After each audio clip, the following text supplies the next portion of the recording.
I wondered if you could just start off by just explaining your journey into Love Island, if you like, how you came to be on the show, how you, were you approached to be on the show, or did you apply to be on the show? Perhaps Yewande, you could start. Ladies first? No, you go first.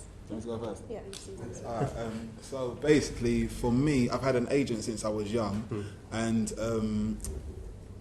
the year before I actually participated in the show, they Love Island contacted my agent and said, "Do you have anyone that'd be good for the show?"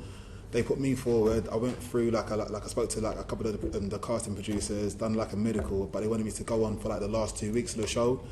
And basically during my conversation with the site from their production team, I basically said I wasn't too sure if I wanted to go into the show at that time because the show didn't look very diverse to me. So I was kind of I don't want to be the first black person to be on the show as a bombshell because you've got to go in there and try and steal someone's girlfriend and do that kind of thing. I was I'm not really sure that's really my character. So they held off on putting me on that year, and then the following year they came back in contact with my agents and said, "Can Marcel come in for another meeting?" Met with the casting producers again, then the exec producers, done the medical again, and then they was basically "We want to put you on from the start of the show." So I was like, "Sweet," and that was me getting onto Love Island. Yeah. And what at that time, what sort of work were you mainly doing? So I worked for a music publishing company, so I was doing account management for a music publishing company, but at the same time I was still doing little shows with my band, the Blazing Squad, and but it wasn't as we were they were very few and far between. So obviously getting the opportunity to do the show, I was I kind of jumped at it because it would have been a big difference, and at the same time, the company that I was working for was merging with another company, and I was going to get made redundant at the same time. So it was kind of a blessing. So I was like, "Sweet, let's do it." Yeah. Got the show, and then life's just a bit different now. Yeah, thanks. Thank you, Yewande. So I applied myself. I thought I wanted to do something different. I went for an interview, and then once I got through that, then we went to psych, and then they kind of discussed how we'd handle, how I would handle, media, fame, tabloids, stuff like that, and seeing if I was mentally fit to go on the show. And once that was assessed, and I was, then I had my physical evaluation, and then we went into lockdown where I was seen by psych, and also the casting producers, exec producers as well. And then I went on the show, and then when I was dumped, when I was it was my time to go home, straight away I was seen by psych again. I went into lockdown for 2 days and I was seen by psych. I was then returned back to the UK, and I was also seen by psych. And had you done anything? Well, probably hard to say you'd done anything like Love Island before, but had you been on television before, done other performance work before? No, it was my first time. Love Island was my first time. I mean, from your experience of being on Love Island and being with other contestants in the show, and maybe meeting people that have been on other series of Love Island as well, I mean, what do you think is the sort of common route into the programme? Because from some of the evidence ITV have given us, it suggests that on average, probably more people are approached as you were, Marcel, than successfully apply as you did, Yewande. So, are you asking why I applied? Well, do you think that most people on Love Island are they recruited to go on? Are they approached through agents, or do you think they're people who applied as you did, as members of the public, just wanting to be on the show? I think it's this year. I can only speak for this year, but this year there was kind of maybe, I wouldn't say an even split, but like I say, 40% applied and maybe 60% then were kind of recruited by casting producers. Yeah. I think for my year, I think a lot of the original cast from my year, when I'm thinking about it, I think we all would have had some sort of management or someone looking after us. I think there would have been a couple people that would have actually applied for it, but I think there was quite a few of us that actually had management before we actually went onto the show. Yeah. So yeah. And in that case, do you think that do people on the show know each other before they go on the show? Have they worked together before, or got same agents, or been up for the same parts before? I think, I didn't, personally me, I didn't really know anyone that was on the show apart from Mike, but I knew Mike from the area that we kind of live in. But I think there was a few people that actually had met each other previously. So from my year, Chloe and Kem knew each other previously, but it wasn't, but they weren't matey, but they kind of knew each other from Essex, which is a very Yeah. Okay. Yeah, do you know what I mean? Everyone kind of knows each other, so yeah. Yeah. And Yewande, I mean, do you feel that when you were on the show, do you feel that there is that creates a difference between the contestants, people who are in fact already on a journey to being performing artists who are used to going out for parts, who are actively seeking roles, and people that have never done anything like that before? Do you think there's a difference between people in the way where they approach being on the show? From my year, there wasn't that many people who had either done reality TV or were in like the industry. So I don't think it would have really made a difference speaking for my year. Okay. And how did you both feel when you were when you started filming? Did you feel that this was something? Obviously, it's a sort of it's a false reality. It's something. It's a place that's been created for the purpose of television and it's being filmed. But did you feel like you were being given direction as to how you should interact, what you should do, or was this something natural that they were the scenario is set, but they just let you get on with it? I think for me, that the original, because obviously the first day when you actually walk into the villa and you meet all the people that you're going to be like chilling with and all the kind of stuff, it was like very like they just wanted you to kind of go out there and do it how you were going to do it, and then like whatever the aftermath of how you came across was, that was how you was that was kind of how you was perceived. So I think like they didn't really say like, Mars, go out there and say this or say anything like that. It wasn't like that. It was very much, all right, cool, you're about to walk down now, are you ready, go do your thing. And then like, so you go down and you just do what you feel comes naturally to you. Yeah. Yewande? I don't really think the production or producers have like a heavy hand in like how you do things and what you say. But I think at the end of the day, it is like a reality TV. There were instances where like if I was like sitting down having a conversation with somebody else and I was saying, well, this is how I feel about this person, this is how I feel about this person, one of the producers could come up and say, well, if you feel like that, would you not, speak to that person? And I feel like things like that have to happen in order to get the storyline out and in order to get how I feel out, so the public can understand me better and the situation better. So did you feel that? I mean, do you get feedback during the course of filming? People might say, well, avoid talking about these topics, or maybe you could be clearer in speaking about this in terms of an emotion or a feeling, or is it entirely left to you to be yourself? It's entirely left to you to be yourself. There's no feedback given at all. Yeah. Was that the same with you, Marcel? I semi feel like I wouldn't say they would necessarily listen to what you're saying and be like, you need to go and say it like this or anything like that. But I think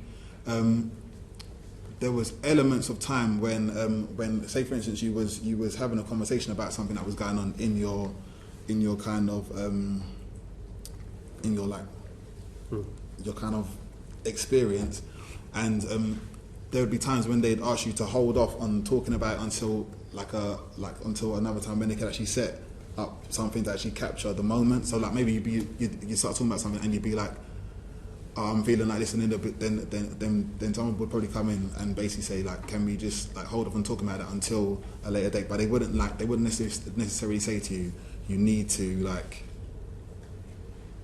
talk about this, or you need to explain this like in this certain way. It was more like just making sure that they could get it for camera, do you know what I mean, get it for TV, just so they got that moment in its best light. So if something had happened and they thought that's great. Yeah, that's it's like saying, can we do that again? Yeah, but make sure we capture it properly. No, so basically, like you could initiate the story, but because obviously they've got cameras and like, they've got someone listening to what you're saying the whole time.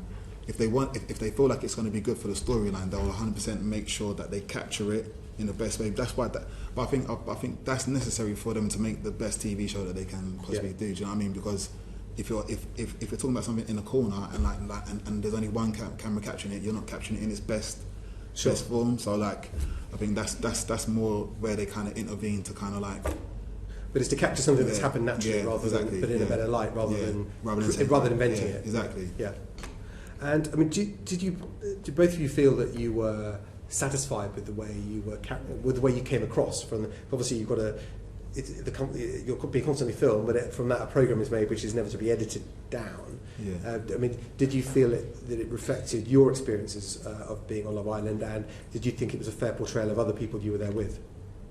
I think for me, I feel like the way I was portrayed, because like I was the first boy on the show. Like I had a bit of a tough first week because like you go through it like because the initial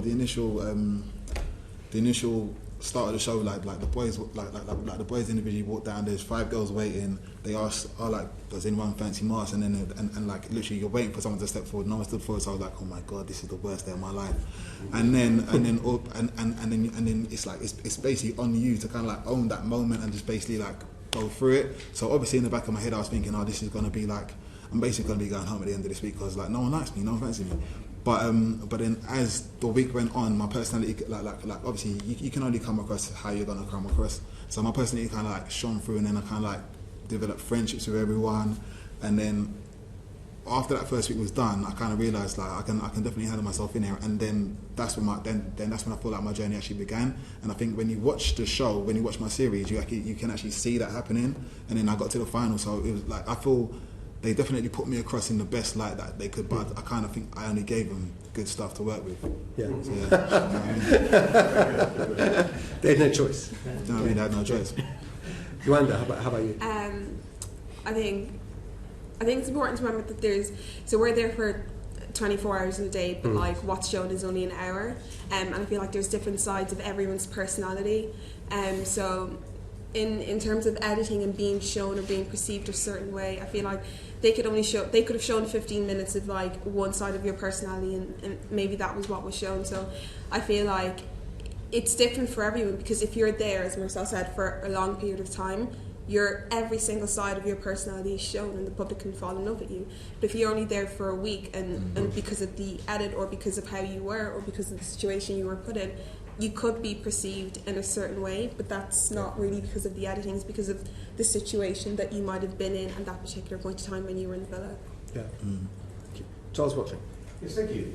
Do you think on that point, do you think the editing was fair on you and others as you look around? Because, as you say, it's 24 hours.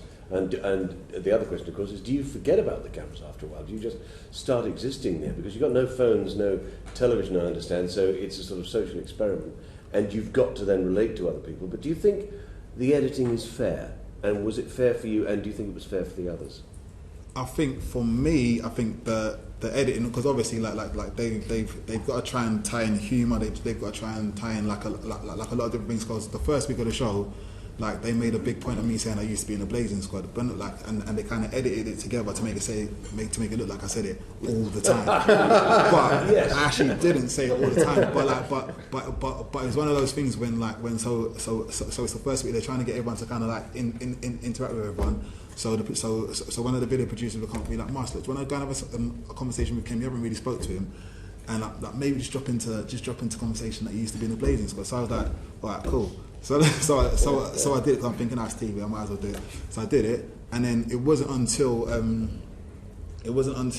like I think a couple of weeks in, like someone came in. One of the new cast members came in, and they were like, "Oh, like, Mars, what band did you used to be?" And I was like, "The Blazing Squad." And they was like, "Ah," and I was like I didn't realise that it was a thing until I actually came out and there was like T-shirts maybe if I used to be in the Blazing Squad. But obviously they edited it into like a little kind of like parody kind of thing, which added comedy to the show. But at the same time, it's like it kind of like I think the show works a lot on like slogans. So like they'll make big things out of people saying things to kind of like add humour and add that kind of stuff to it. So I think with their edits, they've obviously got people who sit there and do the funny edits and do the more serious detailed stuff. But I think for me the edits were like that one kind of got on my nerves a little bit when it came out and everyone was doing it to me. But I kind of like learned to manage it because like the rest of the edits on me, I feel like they kind of done me justice. But there was a couple elements where I think because one of my best mates of the show, Johnny, he was like. He kind of got made to like kind of be like a kind of villain in a way because of the storyline that he kind of had, but like from being on there with him, I know like there was a lot more that they could have probably shown, but because they've got like each person has a storyline each week. The longer you're in there, the more storylines you'll get, and the more you'll show different sides of you, like Yewande was saying. But when it comes down to the actual to like the length of time that you're in it, if you're in there for a short amount of time and you're thrown straight into a drama, you're like you're in a love triangle or whatever it is, you're only gonna get that part of your that side of your character really shown. So it's gonna it's gonna kind of like affect you how the storyline that you get and how they would edit that storyline to make you either like the hero or the villain of said You storyline. didn't mind what they did to you, clearly. No, I was a hero, so like I couldn't really complain. Yewande, did you think it's fair? I think with anything, like, they can only show what you've said and what you've done, and obviously you need to remember that it's an hour of 24 hours.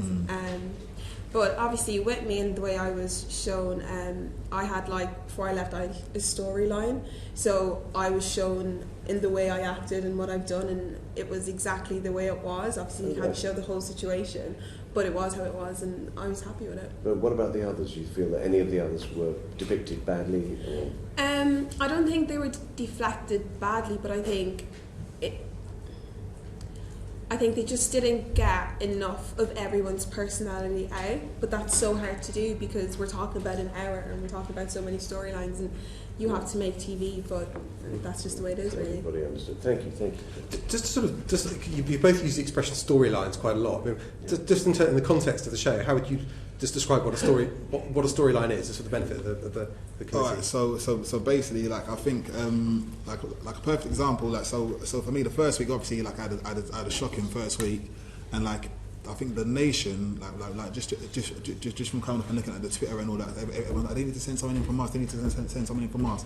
So basically, the second week of the show, they made a big thing where they was like, oh, like, they're gonna do like a blazing barbecue. Like, I had a barbecue, and then all of a sudden they sent like 2 girls in, and I was like, they've sent the girls in from Mars, obviously, because it's the blazing squad barbecue. So like, they sent them in, and then that week was more about me, like, trying to win a girl, and then as the weeks go on, like it's basically developing the storylines, and if like a bombshell comes in and they try and get into your relationship, that adds to the storyline because it becomes like a love triangle, or it becomes like so basically, like, throughout each week there'll be like different storylines for each character, like and their relationship. So yeah, that's basically where the storyline's kind of come into play.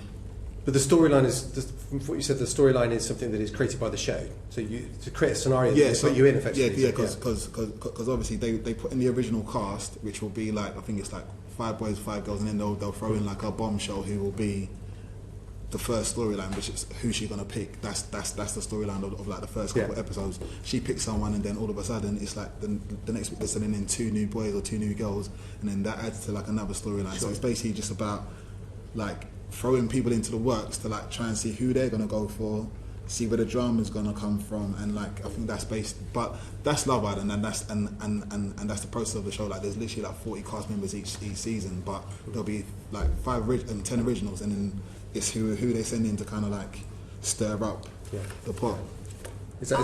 I would say the storyline is kind of created by you, because it can go in any direction. Like, fair enough, the producers could send someone in, but they don't know who they're going to go for. They don't know what's going to happen. So I feel like you create your own storyline, and every week is different. Like, one week for my storyline was someone came in for me, and the nation got to see how, you know, I opened up and how I got to know this person, how he was taken away, and that was my storyline.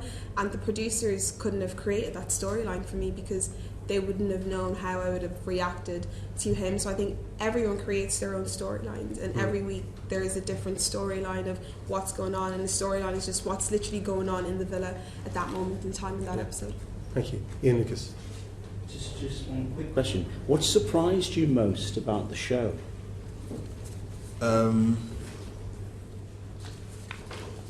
In what way?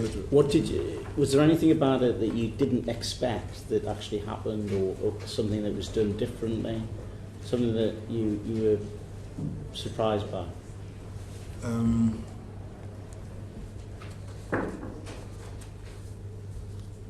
I don't know, because obviously I was going to be going on to the they asked me to go on to the year before. I kind of like was like watched a lot of the previous season. So it was what you expected. Yeah, so I kind of knew the process of how it was actually going to work. I didn't really find anything like like, oh my god, I can't believe this is how it's done. Like, but because obviously I previously done like TV shows, because I've done like a TV show back in 2006 called The Games, and it was basically like we had to live in a place and we had to like learn like Olympic sports and all that kind of stuff. So I was semi like used to how those kind of processes work. So it didn't really like shock me how Love Island was put together.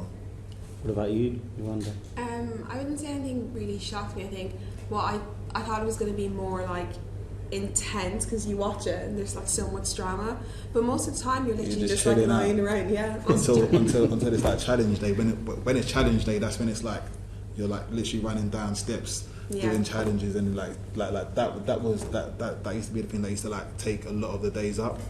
But yeah, other than that, it was. So it was less intense than you expected. Yeah, it was very chill. That's why I say like you create your own storylines, because you all you do is sit down and gossip, really. Yeah, so but that's the thing. But because you're gossiping in the daytime, because some of the things you'd be saying will be juicy. Like I think most of the juicy things got shot that get shown happen at night time, innit? Mm-hmm. The best conversations happen at night because they can kind of say it more than like when you're in the daytime just having like a brief chat about something, and then like you say something juicy and they're like, stop, wait, yeah. Thank you. Thanks. Jo Stevens. Thank you. In one of the previous sessions that we did on this inquiry, we had the producers of the show in, and we were asking some questions about the contracts that you have to sign to go on the programme, and I've got all the paperwork here. It's quite a hefty contract. So I wanted to ask you first, Yewande, when, because you applied, you were given a contract to sign, at any point were you asked whether you should, or were you advised to go and get impartial legal advice about what you were signing up to? No, I wasn't, and if I feel like I needed to, I would have. But I'm very equipped with stuff like that, so I just sat down and went through it very thoroughly. And if I had any questions, I just called my exec. So you went through it yourself. Yeah. You raised questions. They answered your questions, and that was fine. Yeah. Now you, Marcel, you said you had an agent anyway, so I assume from that. Their litigation team there. Yeah, they deal with your contract stuff, Yeah. so that didn't hold any qualms for you, No, seeing a not at all. contract that size. No. Fine, okay. Do you think that there were downsides of the show at all? And if there were, do you think with hindsight they were properly explained to you before you started on the show? Yewande? I think the downside, obviously the obvious would be like social media, and how you'd kind of, adapt to your new reality, or how you'd manage with fame and being in the public eye. And for my year, I can only speak for my season, I thought it was explained really well, and at the end of the day, there's only so much they can prepare you for. Like we seen Psych, and they said, how would you handle fame? Do you think you can handle it? How would you handle trolling? Do you think you'd be able to reach out? How would you reach out and stuff like that? And I felt like I was fully prepared, and I was mentally prepared for going on a show like that. But at the end of the day, there's only so much they can do in terms of preparing you mentally. And all the stuff that you've described that they did for you, did they do that before you signed the contract, or did they do it afterwards? Yeah, that was done before they told you were going on. They had like a psych evaluation to make sure you were mentally fit. And once they agreed that you were, then they sent you the contract. And how about you, Marcel? Was there a downside, and were you prepared for it? So for me, I'd definitely say like the whole time being on the show, you're fine. When you come off the show, you'll be fine as well. But it's literally like because you come to the show and you're in such a spotlight. There's so much going on. So no matter what you do, like anything could be happening, and there'll be a story like that comes up about it. So the press will jump onto anything like happened to me, happened to like quite a few of my friends when we had like very public breakups, because if you come to the show like most of the time you're in a relationship, you have a very public breakup. Everything that happens during that time is literally magnified, and then like you've got the so there was a point when I was getting, there was a story would come out, and then the press would at me in the story, and I'd be like obviously I don't really need to be added in the story. Like I know what's going on in my life. Like you don't need to be like making sure that I'm seeing what you're saying about me. So for that to be happening, I was like you literally start thinking to yourself, oh my god, this is like the worst period of time in my life. And then you get the trolls who are adding like fire to it, and it's like I think for me, that was kind of like the worst part of actually doing the show, because obviously doing a show is a massive gift, because you get to like do things that you never would expect to be doing. Do you know what I mean? Like your life totally changes, and it changes for the better. But with all good things, there's obviously going to be like some negative things that come along with it. And I think on my year with the aftercare, I think it was very.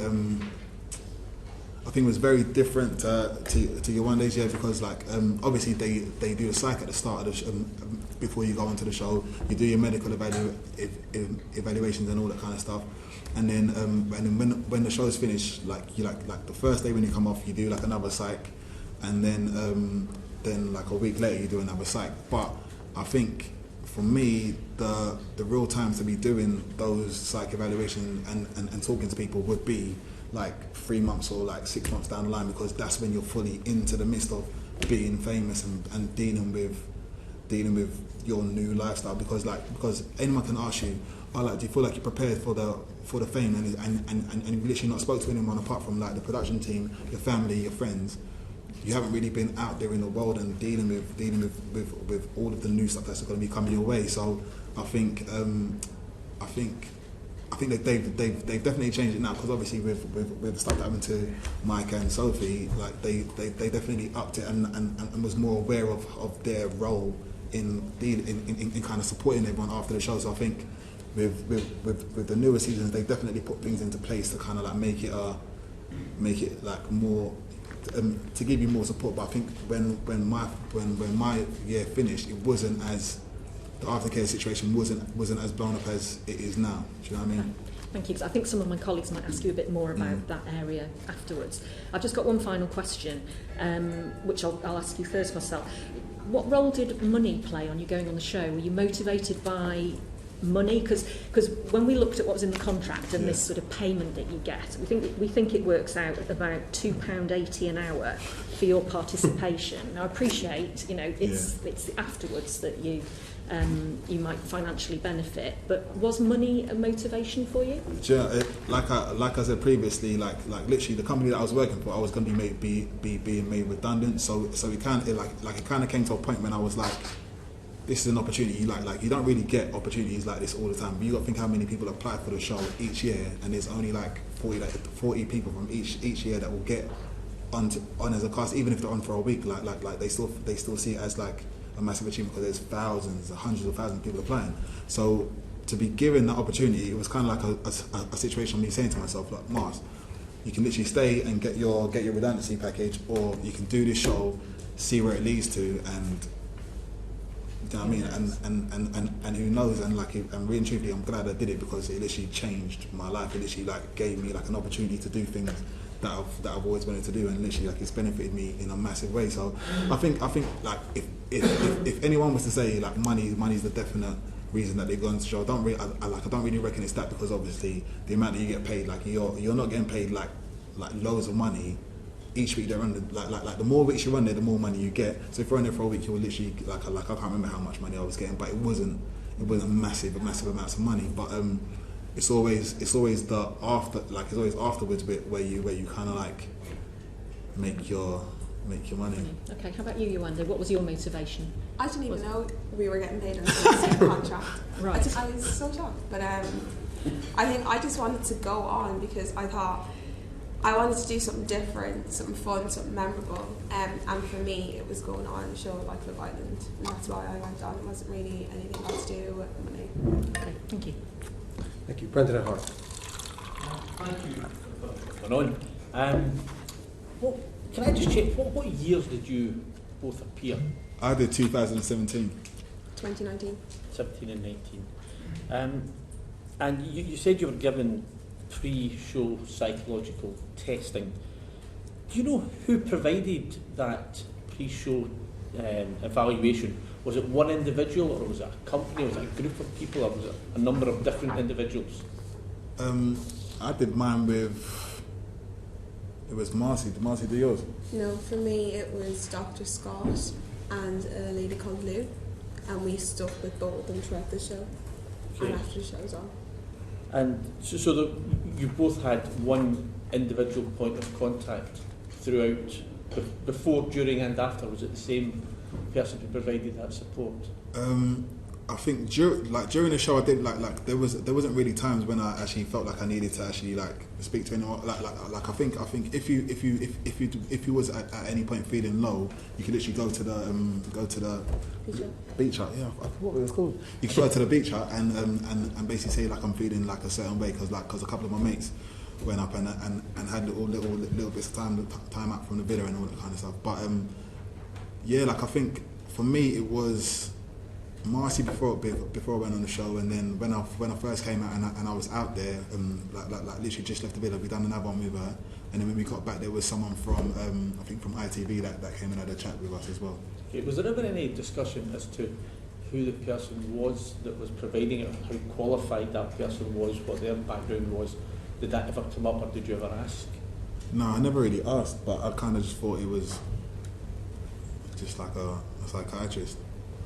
At the start of the session, when I first met Lou and Dr. Scott, like I think the first thing psychologists say is they just tell you like about their qualifications. Did they tell you what their qualifications were? Yeah, the way clinical psychologist or yeah, exactly. They would say my name is, and this is what I do, and this is how long I've been doing it for, and that's how they start a conversation. Could you talk us briefly through the pre-checks that you went through before appearing in the show? Once you'd applied, what was that psychological evaluation like? What format did it take? You know, I'm really I'm finding it hard to remember exactly what happened. So I think the first,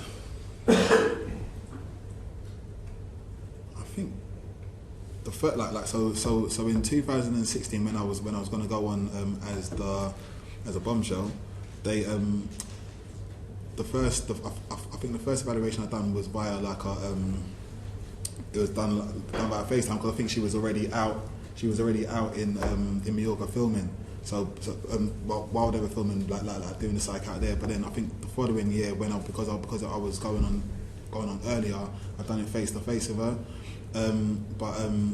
Yeah, it was pretty much just asking if you've ever had like any psychotic thoughts or suicidal thoughts or anything like that, and just basically going into your background, your family home, like how you grew up, where you grew up, like those experiences, and just trying to get like a basic picture of who you are as a person.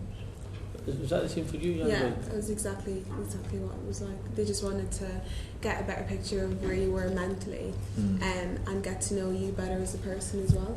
So before you went on the show, it was purely a conversation that you had. Yeah, it was. Yeah. So there was nothing more. And how long were those conversations? How often were they?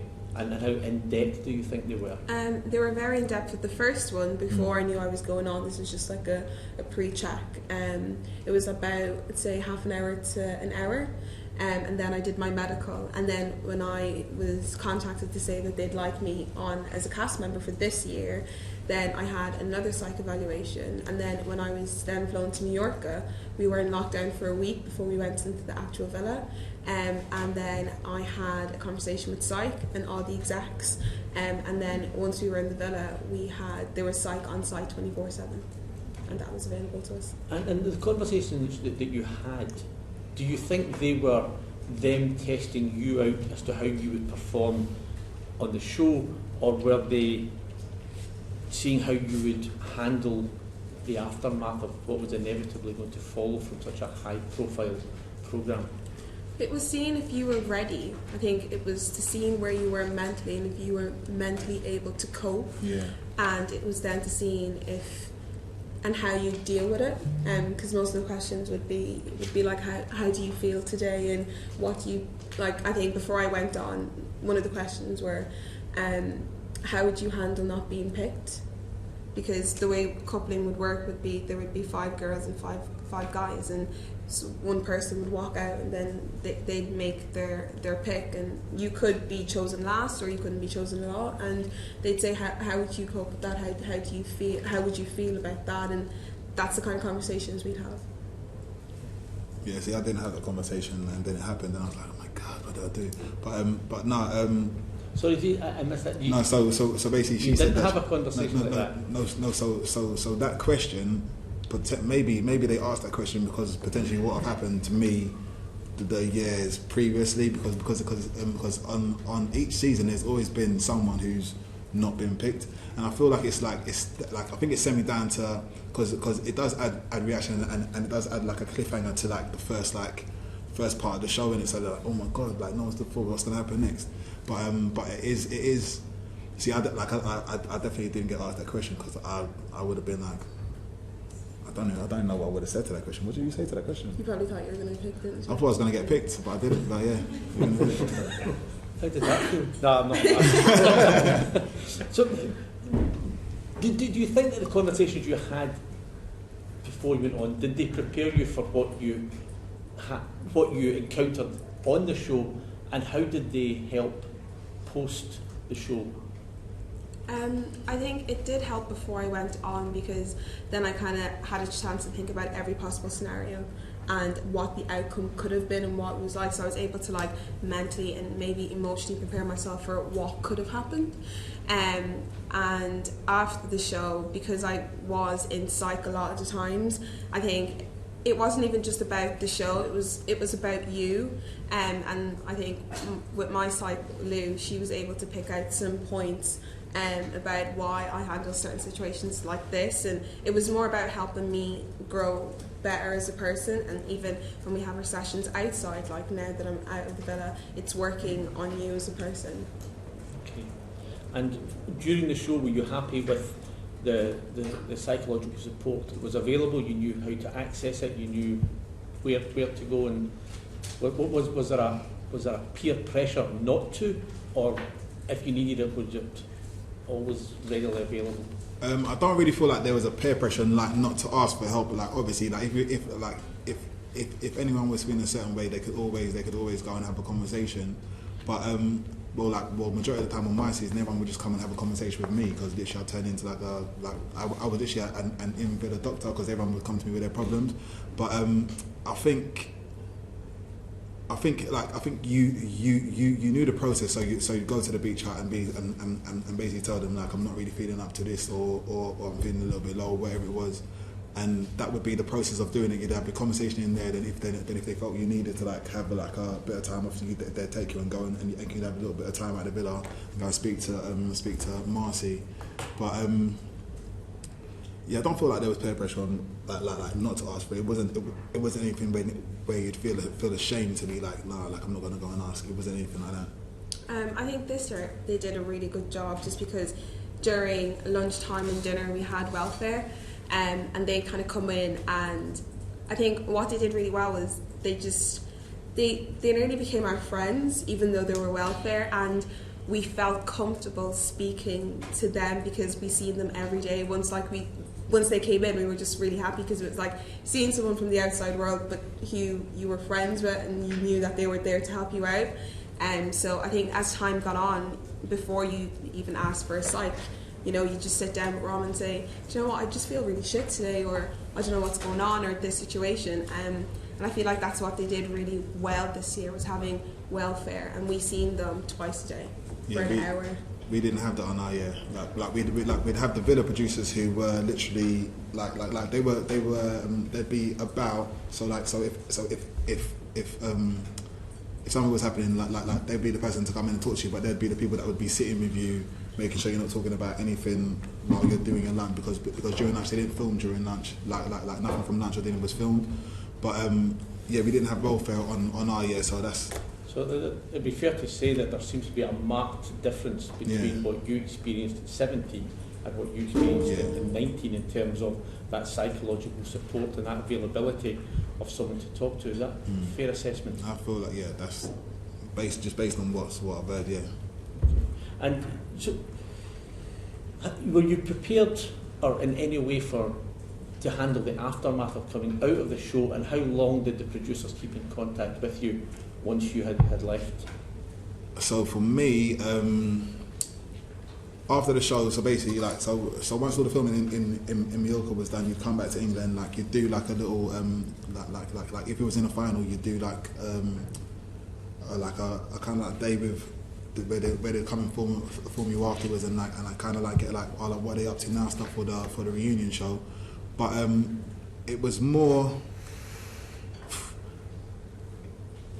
I think once you finally done the show, I think there would have been a few people from my year that would have probably had a bit more conversations with the people with the producers from the show, because they went on and done other shows with that company. But like, if you wasn't doing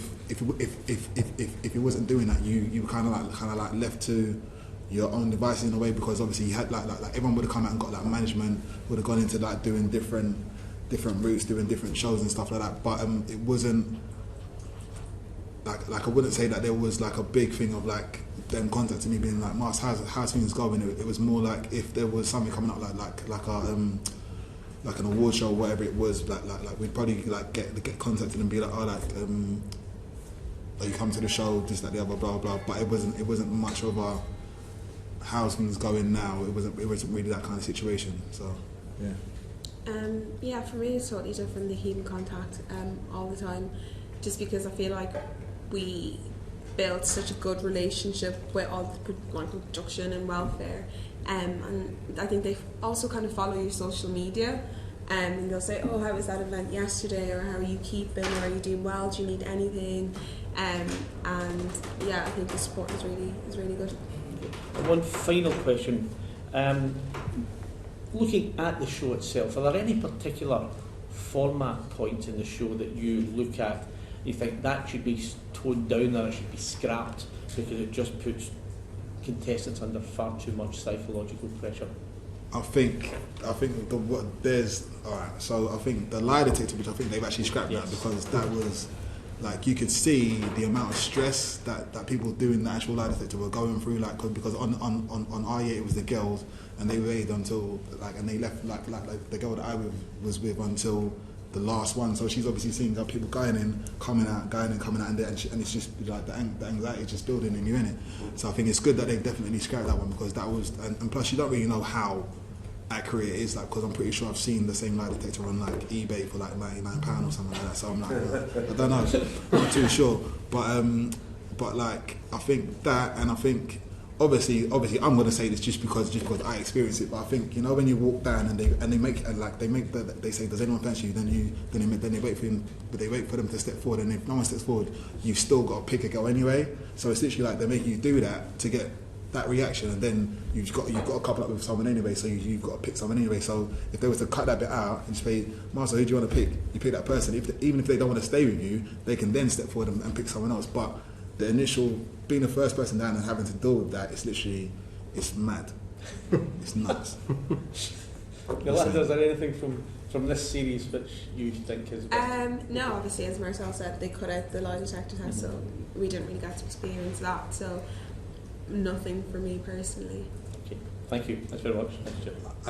Marcel, I think you slightly answered this yourself, but just so I'm clear, with the lie detector test, you weren't given any indication as to how accurate it was. It was just a feature of the program. No, so obviously, I think they might have tried to imply that it was definitely like 99% accurate. But like, I just think to myself, it's one of those things where like, you don't know like you can't see the person who's dealing with the data. Like you're basically going in there. There's someone else from the show. There's another cast member like strapping you into what's going on. It's not like there's a professional going, okay, like sitting next to you, like reading your things. Like you don't know who's saying, yeah, he's answered that true, or yeah, they've answered that false. It's literally, you're just looking at a green light saying he's lying or he's not lying. Do you know what I mean? It's like that kind of thing. You don't like. If anything, that's going to make you more anxious, because you're thinking like they could literally just be like saying, oh, like we're going to make that one a lie. You don't know, innit? Like, so yeah. You know, I think that's one of the things that made it more stressful, because you were like, oh my god, what's going on here? Yeah, it's not like it's being done in their controlled medical. Do you know what I mean? Exactly. Yeah. Clive Method. Hi. Just going back on the questions from Mr. O'Hara. Just going to ask something about you. Clearly are two very confident people, and you cope. Look like you cope with it very well. But did you get the impression at all when you were there that the people who were doing the psychological profiling had sort of not done a good job with other people who were in Love Island. You know, that they were. You thought maybe they're not able to cope. I don't know, because I think everyone on my show, they were like everyone seemed like they had good personalities. They were very confident. Like everyone was everyone was in everyone kind of enjoyed themselves. There wasn't anyone there that was like, oh my god, like they look like they're really having a bad time. Like there wasn't any points like that. So I think based on the evaluations, I feel like they definitely chose people who would have been who were comfortable for. Yeah, they're up to it. Is that your view? Yeah, 100%. Okay, well, thanks for that. So can I just move on about social media? And were you ready for the impact on social media when you left? Do you feel that you were prepared for that? And did you get any training? No, so like I didn't get any training on it. Like I feel like obviously like prior to doing the show, like you've got a certain amount of followers and you're feeling like, yeah, I've got a decent number of followers. I had 2,000 followers, and then I came off the show and I had 600 and something thousand followers, and you're like, wow, this is crazy. But at the same time, like a lot of people that are following you aren't necessarily people that like you, or they aren't necessarily people that are there to be like, yeah, we love you. Like some of them are there to like be horrible to you because or say just comment horrible things on your Instagram, because that's what people do on social media. Like it's there's a lot of trolls in there. But I think training wise there was no I didn't get taught how to tweet or how to like post or anything like that, or what to expect from it. You just dealt with what came your way. But I think in regards to the trolls and what kind of stuff, like the best thing to do is ignore them. That's what everyone always says. But I suppose when you're like going through certain situations in life and people are like raining in on those situations, it kind of like you're like you can be feeling like, oh my god, this is like I can't believe this is happening to me, and then like there's more people adding fuel to the fire, which is in turn making you feel even worse. So I think. Yeah, social media is a bit. I'm not a fan of it. We had training before we went in on how we'd handle certain situations, and then when we came out, we had like thorough training on like social media and how to like block certain words from comments, how to block people, how to handle situations, how to tweet, and what we should be careful of before we're posting images on Twitter and other social platforms. So to sum it up, you didn't get any training, No. and you did both prior to and when you were leaving. Yes. Right. Thanks for that. And I mean, what was the type of comments? Was it on the whole good, or was it bad, or were there's abuse? How did you apportion it out? I think majority of the time, like there are loads of people that's calling you because like the show was so big. You've got a lot of people that watch the show and wanted to just follow what you were doing afterwards. But at the same time, you do like you're naturally going to get people who like pretty much have like they've got zero pictures, they've got zero followers, but they're just on there to like comment like negative stuff on your thing. So they'll be racist, they'll be racist stuff. They'll just be like horrible people just saying horrible things. But it's like after all of the drama that went through last year happened, that's when I took it on myself to kind of like go through the privacy settings and like see how I can block certain words and see how I can do that. But I kind of like done it off my own back, opposed to being like taught this is what you can do to avoid those things coming through. And you were never advised to report any of the abuse or of any sort, or felt the need to. Like there was a few occasions. So obviously whenever you see anything, you can do that thing where you swipe across and you can be like delete or report or whatever it's like, and you'll do that if it's something that's really. You did that on your own back. Yeah. But you do that on your own back. It wasn't showing how to do it. And with your training, did you have any of those sorts of experiences? And how did you deal with them? Yeah, how were you advised to do it? Yeah, they had advice that like if you did have any negative comments, they'd show you how to block, they'd show you how to delete or report or whatever you felt was sufficient in that case. And I mean, just can I ask? I mean, were there any threats? Was it sexist, racist, or xenophobic in any way? Or? I think with trolling, personally for me and my profile, most of it is in my most of it are my direct messages, so they actually don't come into my inbox straight away. They're in requests. So what I've just learned to do is just not read my requests.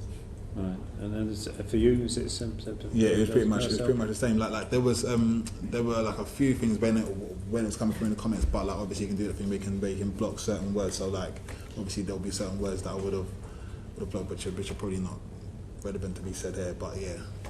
And did you feel the need to contact the producers in any way after you'd left, and because of social media, because of things that happened on social media?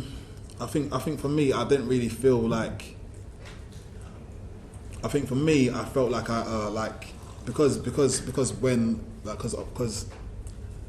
all the negative stuff was predominantly like a little while after. I think it was more. I think by that time, I'd kind of got into a situation where like I kind of like felt like I can do this. Like I've got my friends I can talk to about certain situations, opposed to going back to them, because there'd been like a separation from the show in a sense. Let me put it another way then. Do you feel that you could have gone back to the producers if there was something that you felt concerned about that had happened on social media? I don't know, obviously there's always that thing where they say like if you need anything you can always contact us. But I think with how life progresses, like you naturally just kind of like deal with things.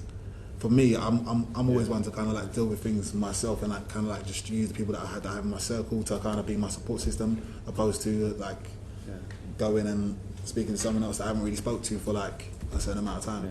Yeah. And so can I ask you as well? So was there ever an occasion when you felt you had to go back and contact the producers?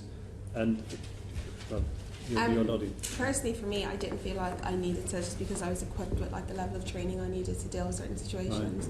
Right. But if I felt like it was out of hand or I couldn't get on top of it, because I have such a great relationship with them, I don't think I would struggle to reach out. Okay. And was there anything, just listening to questions earlier on about the editing, that we've had evidence there where it says that two separate sentences could be spliced together, which could sort of alter the emphasis of something or its meaning. Were there ever times when you were dealing with stuff on social media that you felt, well, actually that wouldn't have happened if they hadn't sort of slightly tweaked what I'd said? I don't think there was I don't think there was any actual points where they actually like kind of like edited how like any conversations that I actually had. So I'm not too sure. And I haven't seen where they've sliced and cut. Okay. Yeah. Thanks very much. Just one quick follow-up question from me. And Marcel, you mentioned that you block certain words and things on social media.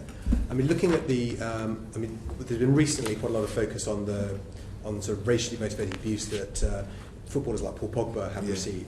I mean, from your position, do you think is that a sad reflection on society? Is that something you just have to price in? That there are idiots out there that will post comments like that, and you just have to manage it. I mean, it's a tragic thing to say. Yeah.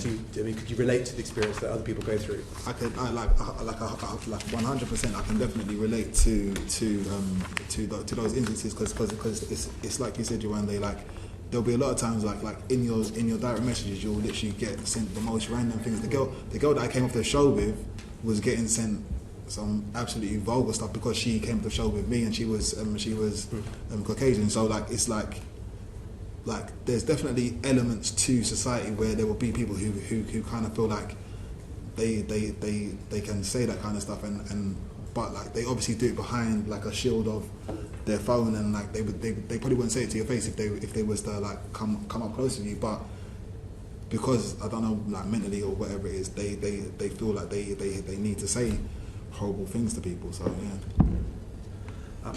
Slight change of tone. We're going to play a short clip from Love Island, which will be on the screens here. Be up in a moment, and it really we just want to discuss a couple of issues around that have been raised about the show, about certainly about sort of body image issues, diversity in the programme, the way where people are presented, and we just want to introduce that with a clip, and then Julie Elliott will have some questions on that. So we'll just watch the clip now. For those watching on the Parliament channel, this will be screened on the Parliament channel as well. So if you don't want to watch it, look away now. Here comes the boys. And oh dear, these are the least convincing looking rabbits I've seen since the BBC did that Watership Down remake at Christmas. 3, 2, 1, go! In this challenge, the boys will be the girls' very own personal trainers. Anna's not coupled up, so she's chosen Jordan to be her coach. While single girl Lucy has picked Anton to be her personal trainer. The course is made up of 4 stages, and over 2 heats the girls will battle to complete it in the fastest time. First, the girls race to down a rabbit food protein shake while running on a treadmill. Go on. Don't worry about that. Keep going. It just tasted of like... Let's go.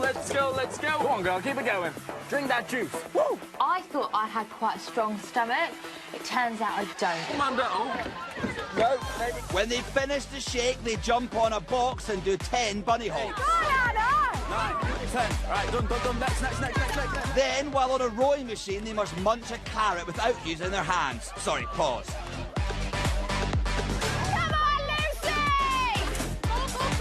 Finally, the girls complete 20 sit-ups, delivering a bunny kiss to their boy each time. 20 sit-ups. Elliott.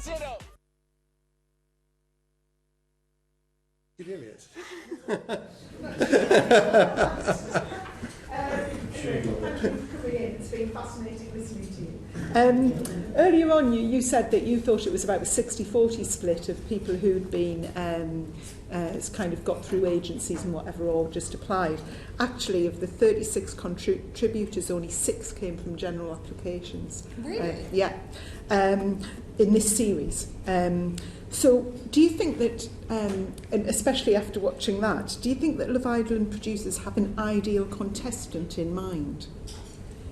An ideal contestant. This year, I'd say no, just because everyone talking about like the original speaking. Everyone was so different. We were from different places, studied different things, and we all looked different. So I don't think there's an ideal contestant. Right. And what about in the previous series that you were involved in, Marcel? So in the year the year that I'd done it, like I think I was the first like fully black contestant to actually appear on the show.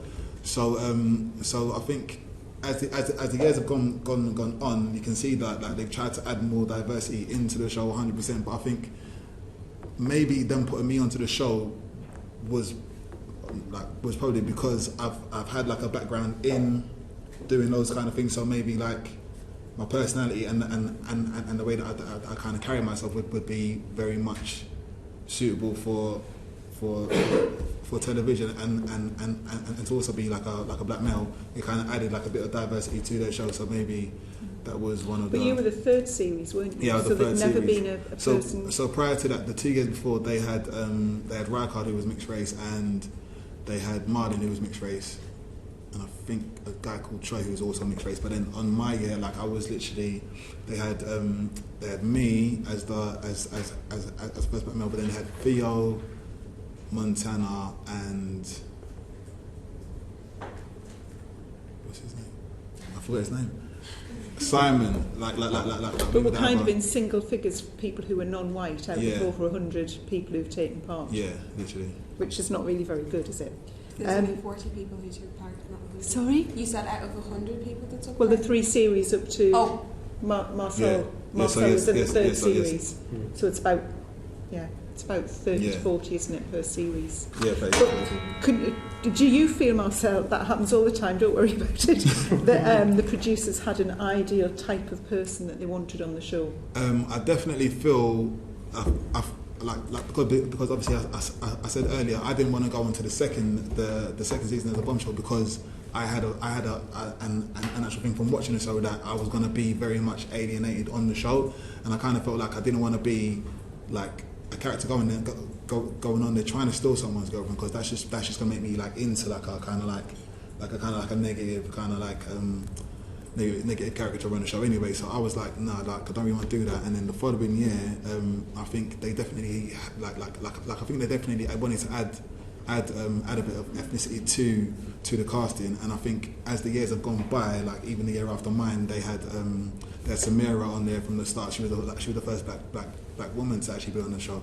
So I think they've definitely made a conscious effort to add diversity to the show, because even on your year you had Sharif and you had you at the start of the show, innit? So they've definitely done that. Love Island's been criticised quite extensively for its lack of body diversity.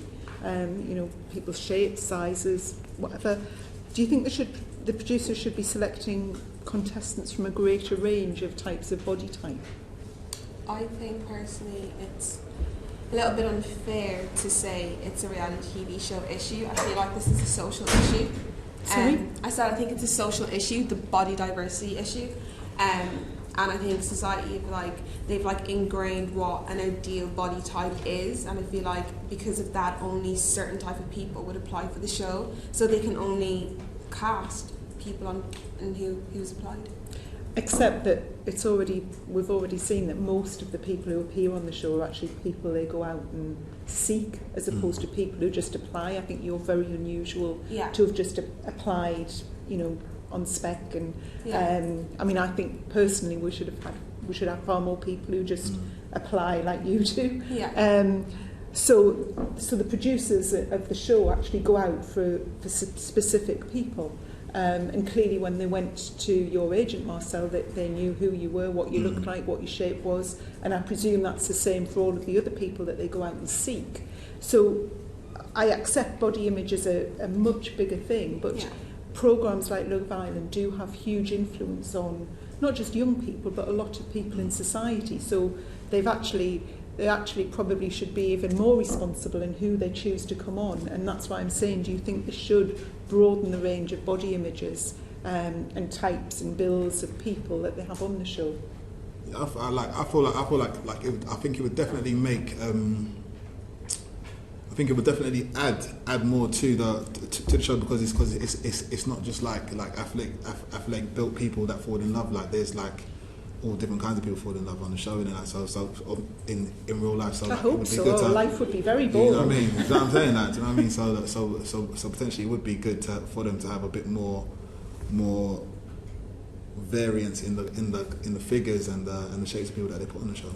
And what about you, Yewande? What do you think? Yeah, it'd be definitely great and it would be nice if people of different body sizes, shapes applied for the show as well. I think that would make a huge difference in casting. And in terms of your own personal experiences, did either of you feel any pressure to change the way you look to appear on the show or after the show? Was there any pressure in that direction? I don't feel like there was pressure, but I feel like you would I was very conscious that because I went into the show when I was 31, which for the show is reasonably old. So I was like, there's gonna be all these young whippersnappers on there. They're gonna have all their six packs. So I was like, all right, I'm gonna be in the gym, gonna get my six pack on. I'm gonna be looking good, and I feel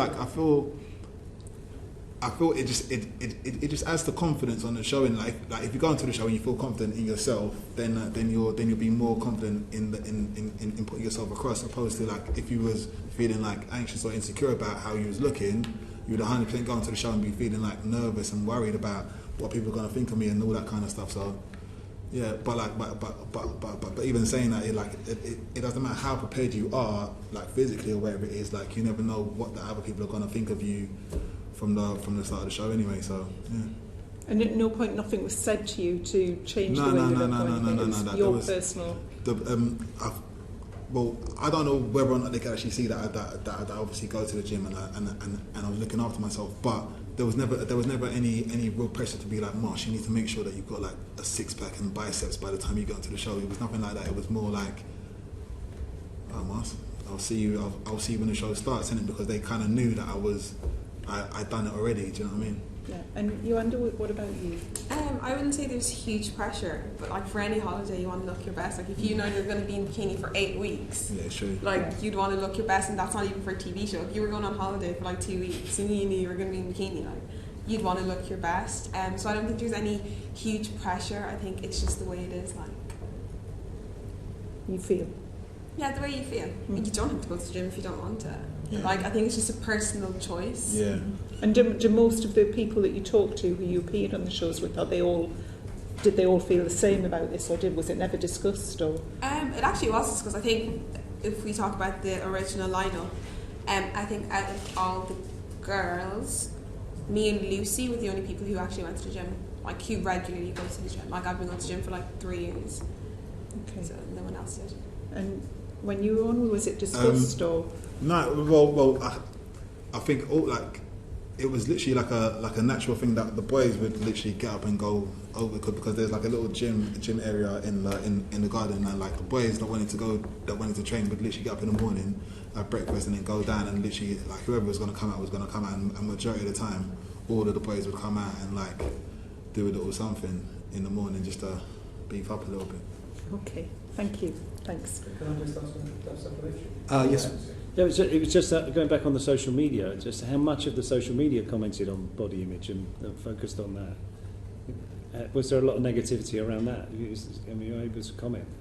So I think obviously when you come off, because like a lot of the campaigns that you get when you come for the show are very much like there will be fashion, or you'll be like in like some swim shorts or whatever it is. Like I think I feel like you naturally feel like you need to maintain your image, because obviously like because I think. But was it commented on a lot? No. Well, there was one post when it was because I think I finished the show in October, and obviously like you finish the show, you're like, relaxing a little bit, and I was doing a show, and there was a show like and part of the show I had my top off, and someone messaged and was like, Marcel, where's your abs gone? And I was like, bloody hell, mate! It's only been a month, but I think I just eaten before I'd done the show as well, so it weren't really flattering me. But yeah, there's little things like that, but obviously like you kind of like just take them as like a kind of joke in a way, because like obviously like like you're not like you've not lost your way. Do you know what I mean? You're still in some sort of shape. We've all just eaten as well. That's so. Was it any experience for you in terms of comments about body image and negativity around that in the social media reaction afterwards? I think everyone gets like one or two, but I don't think it's like anything huge that would like make me upset in any type of way. And there's always the delete button as well. Okay. If I could just ask, just following the film clip, I mean, there was obviously the gym bunnies routine. I mean, some people might say it portrayed a certain sort of stereotype of female beauty, of women, having the girls dressed in bunny costumes perform that. Do you feel sometimes that the show crosses the line in the way it depicts women in particular? Yewande? No, I don't think I've ever thought about it. Most of the challenges that we do, they're just like really fun. I think we just appreciate actually getting out of the house. That I've never really sat down and thought about how it reflected women in any type of way or form. Yeah. I mean, what do you feel, Marcel? I mean, I don't know, like because obviously like when you're doing the challenges, like everyone's majority of the time really comfortable in what they're doing, because you got to think like we've been wearing bikinis and swim shorts for like the majority of the time that we're out there. So like when the girls put on like something like that, they just feel like they're putting on like another like swimsuit. Do you know what I mean? So I think and also I think when you actually go into the show that some of the costumes that you wear, they are very sexed up costumes. Like it's like even the boys, like some like we have to wear like speedos and stuff like that, and I wouldn't usually wear speedos, but you're wearing speedos, but you don't really look that bad in speedos, so like you're kind of I'm gonna just own it, but it comes down to confidence again, innit? Like, so I think they obviously put people on there who they know are like up for having a laugh and up for having fun, and I think that kind of goes into like why they ask you the kind of question they ask you prior to doing the show, like what kind of, are you outgoing, like do you mind this or whatever it is. And I think like I can't really speak to girls, because like obviously like I'm a guy, like, but if you felt comfortable with wearing the stuff, it's like you feel comfortable with it, innit? Yeah. But for both of your experience, means that something you feel that maybe after the show people have reflected on, or people have questioned at the time, or have people just gone along with it because that's the show? I think I'm speaking for myself and speaking for the girls who were on at the time that I was on, we actually enjoyed it. Like, we enjoyed the bunny costumes. Like, we were super excited when we seen them, and when we did the Bridezilla challenge and we got to pick our dresses. I think it's just because from like being in a villa and doing nothing the whole day, and you get that like little piece of something, you're just super excited. And I feel like if they ever crossed the line and someone wasn't comfortable enough, because like we were just really good friends with production, and we felt safe and we felt comfortable, that we would be like, oh no, I don't want to wear this, or I don't feel comfortable wearing this. So I don't. So you felt you could, if you know. Yeah, 100%. Yeah, and did people do that from time to time? It didn't happen because, as I said, everyone was super excited when it came to challenges. But I do feel like if they needed to, they would have. Yeah. Okay. Charles Watling. Yes, thank you, Chair. So just quickly, a couple of things I'd like to clear up. You mentioned this thing, lockdown. What happens with that, this lockdown? Are you completely isolated, or what? Yeah, so... For my lockdown, you were chaperoned by one person for the whole week, and you weren't completely locked down. Like, you could go out and do whatever. You had a schedule. Like, my chaperone was very, very much for going out not out, just like dinner, drinks, or doing whatever. And in that time as well, you'd also speak to the execs, and you speak to psych, finance, you speak to everyone, and you get that sorted in the 1 week. And are you isolated on social media and everything during that period? You're not chatting to anybody? You don't have your phones at all. Right, okay. And that didn't worry you at all, that was fine? I didn't even want my phone, because at that time I knew I was a public figure. Right. So I didn't even want it. Okay, all right, okay. And it didn't bother you either? Yeah, no, so so obviously when you go through the chaperoning and all that kind of stuff, like they take all your valuables, your phone, like any watch, because obviously they don't need to know the times and all that kind of stuff, because they want you to be totally just out there. But yeah, like I think the having the phone situation, it didn't really bother me, because it got like you kind of like accept it. Like prior to it, like I think that's why they do the whole lockdown thing, because you're out and you're just like you're totally cut off from the public in a way. Like, obviously you're interacting with people that are in the same areas as you, but I think they kind of do it as a kind of preparation. So when actually onto the villa, you don't worry about your phone. You're not even caring about any of that, because I think even the day when I came out of the villa and I turned my phone on, I literally looked at it. It was like all the numbers were ringing up, and I was like, I don't even want to look at that. Like it's just I'm gonna just leave it for like a couple of days. Then you come back home, and then you've got to like actually for your management, for your social media, for all the campaigns that come your way, you've got to like start action, like actually like getting back to you, getting used to re-engaging. Yeah. Okay. We've got some evidence in the brief that one of the contestants, because you're denied access to television, radio, phone, etc. Do you ever get bored? Somebody did. Was it ever boring? I think you're. I think on my year, like we done a lot to kind of entertain ourselves, like because like we had quite a few characters on our show who would be very much entertainment based. So we'd make up songs, we'd make up games, and just kind of like just keep ourselves going. But I think they like I've spoken to a couple of people from the years after that. I've kind of said, yeah, it's just bare boring in there. Okay. Don't really do nothing.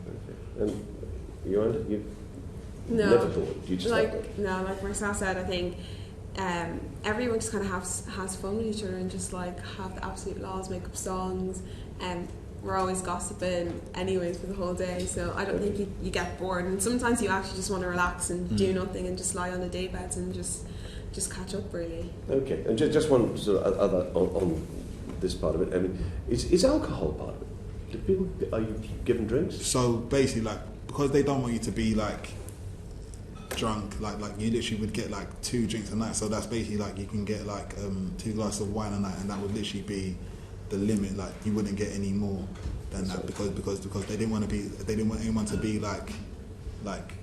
So it wasn't used as a tool. No. Okay. Not on Love Island. They made a big thing about saying like we didn't want it to be like a thing where we just play with alcohol and then you lot just do things, because you never know, people might regret doing certain things if they're under the influence. So they made a big deal of being like, like you're gonna get 2 drinks just so you can like relax during the night, but you're not gonna be. No one's gonna be. Right. Drunk. And the other question I've got is these trips to the beach are fascinating. Are these in total confidence? So when you go there? So anything that's said in there, to the people in the villa, it's not like no one will get told what you said in the beach hut. Right. Within the villa, obviously, like what's being said in the beach hut is getting broadcasted to the whole entire world, but they can't directly influence.